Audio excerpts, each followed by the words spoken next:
From the Holy Gospel according to Matthew. Glory to you, O Lord. Jesus said to his disciples, "Be careful not to parade your good deeds before men to attract their notice. By doing this, you will lose all reward from your Father in heaven. So when you give alms, do not have it trumpeted before you. This is what the hypocrites do in the synagogues and in the street to win men's admiration. I tell you solemnly, they have had their reward. But when you give alms, your left hand must not know what your right hand is doing. Your almsgiving must be secret, and your Father who sees all that is done in secret will reward you. And when you pray, do not imitate the hypocrites. They love to say their prayers standing up in the synagogues and at the street corners for people to see them. I tell you solemnly, they have had their reward. But when you pray, go to your private room, and when you have shut the door, pray to your Father who is in that secret place. And your Father who sees all that is done in secret will reward you. When you fast, do not put on a gloomy look as the hypocrites do. They pull long faces to let men know they are fasting. I tell you solemnly, they have had their reward. But when you fast, put oil on your head and wash your face, so that no one will know you are fasting, except your Father who sees all that is done in secret. And your Father who sees all that is done in secret will reward you." The Gospel of the Lord. Praise to you, Lord Jesus Christ. Hello everyone. Welcome to our Ash Wednesday liturgy.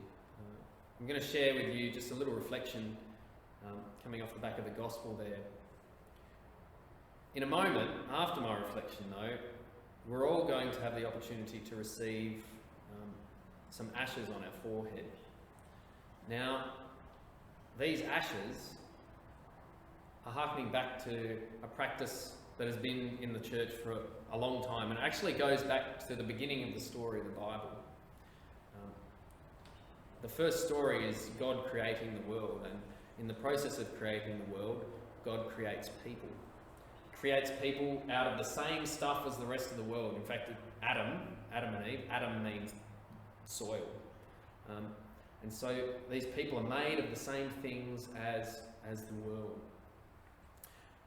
And we share this in common with our Indigenous kin here in Australia who believe in a tangible way that we are brothers and sisters to all the other living creatures of this land. And in the Christian story, it goes further.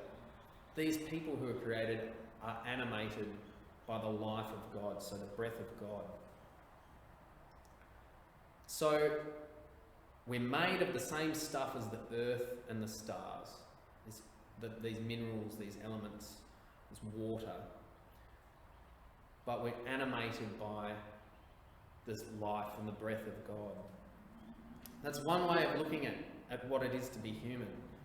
And if you look at it that way, you see yourself as one speck of humanity, like one speck of dust, among the 7 billion that are here on the planet. But at the same time, as one speck made in the image of God that has a massive, that matters. So one person in 7 billion, but you matter. And you know, how does that mattering, how does mattering look? Well, you know 500 people, they know 500 people. That's 250,000 people that you have contact with, just in a small space. The way you move through the world affects those people directly or indirectly. So in a real way, you matter. But what's the flip side? The other argument is that you are one speck of dust. Not really any different to any other plant, creature, animal, or bit of dust on the earth. And therefore what you do and what you say doesn't matter. That breath of God, it's just a nice story, but you know, if it's not true, then we're just one of a million things.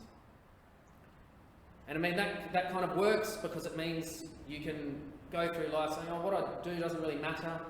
I can say what I want, I can do what I want, and that's just the way things are. But I don't think that we live our lives that way. I think that there are moments in our lives where we know we're doing something really meaningful, that what we do does matter. Like those moments when we help somebody, when we're deeply grateful for the things that we have.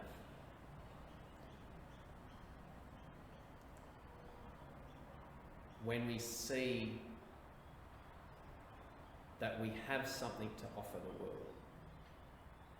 It might be similar to what other people have, but still very unique. And it might be you can cook good food.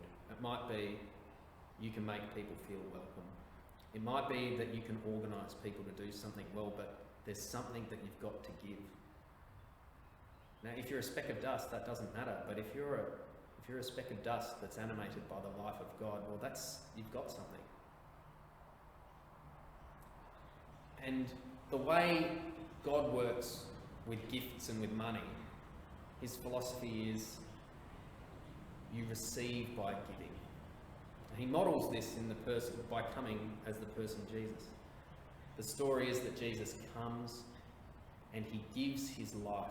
He doesn't just let himself die, but when he's alive, he gives everything that he has to people who will benefit from it. He gives people food. He gives people meaning. He reminds them of their gifts and that they matter. And ultimately, he does that so authentically that he's willing to give even his life for others.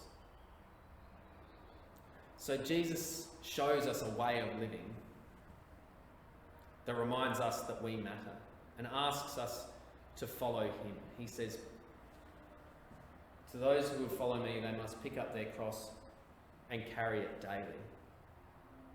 It reminds us that treating ourselves as people who matter isn't easy. It means you've got a responsibility to be the person you're meant to be. Mary MacKillop, Julian Tennyson Woods, they struggled through this. They strove for it. It wasn't easy. When Jesus did it, it wasn't easy. But the story says it's good. And the story says that they matter, just like you and I matter. And that God is calling us to recognise how much we matter. And to realise those gifts that he's given us and to celebrate them in thanks. So, as we're reminded that we're one speck in amongst 9 billion, we're one speck that matters infinitely. So I hope that this Lent, you take it as a time to practice that and realise it.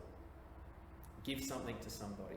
Take time to pray, thankfully, and ask for the things you need. And finally, give up some comfort and give that comfort to somebody else. They're the challenges of Lent.